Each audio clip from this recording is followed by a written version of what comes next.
মালদ্বীপের প্রেসিডেন্ট মোহাম্মদ মুইজ্জুকে ক্ষমতাচ্যুত করার পরিকল্পনা করেছিল ভারতের গোয়েন্দা সংস্থা গেল জানুয়ারিতে মুইজ্জু শপথ নেওয়ার কয়েক মাস পর যুক্তরাষ্ট্রের ওয়াশিংটনের ভারতীয় দূতাবাসের এর কর্মকর্তারা তাকে ক্ষমতাচ্যুত করার পরিকল্পনা করেন। কয়েক সপ্তাহের মধ্যেই একটি পরিকল্পনাও সাজিয়ে ফেলেন তারা। কিন্তু কয়েক মাস ধরে গোপন আলোচনার পরেও ষড়যন্ত্রকারীরা মুইজ্জুকে অপসারণ করতে ব্যর্থ হন। সম্প্রতি এক প্রতিবেদনে এ তথ্য জানায় মার্কিন সংবাদ মাধ্যম ওয়াশিংটন পোস্ট। প্রতিবেদনে বলা হয়, মালদ্বীপের বিরোধী দলও মুইজ্জুকে ক্ষমতাচ্যুত করার পরিকল্পনা করেছিল। এজন্য তারা ভারতের কাছ থেকে $6 মিলিয়ন সহায়তা নিত।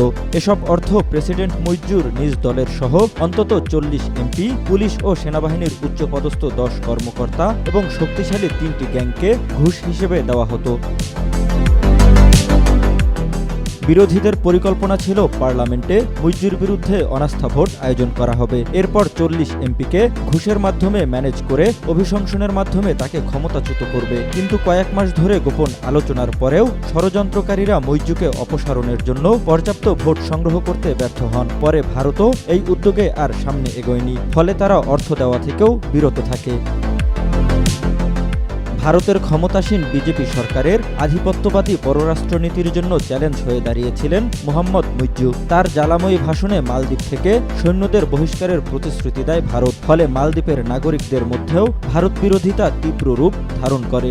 মানুষের এই মনোভাবকেই ভোটের রাজনীতিতে কাজে লাগিয়ে বিপুল ভোটের ব্যবধানে জয় নিশ্চিত করেন তিনি, যা স্বাভাবিকভাবেই দুশ্চিন্তায় ফেলে দেয় মোদী সরকারকে। বিশেষজ্ঞরা বলছেন, মুইজ্জুকে অপসারণের ষড়যন্ত্র ব্যর্থ হলেও এই ঘটনা ভারতের সঙ্গে চীনের ছায়া প্রতিযোগিতার একটি বিরল দৃষ্টান্ত তুলে ধরেছে।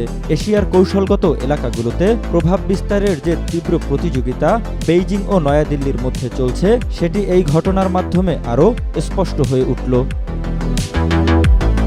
জহিরুল ইসলাম, আজকাল।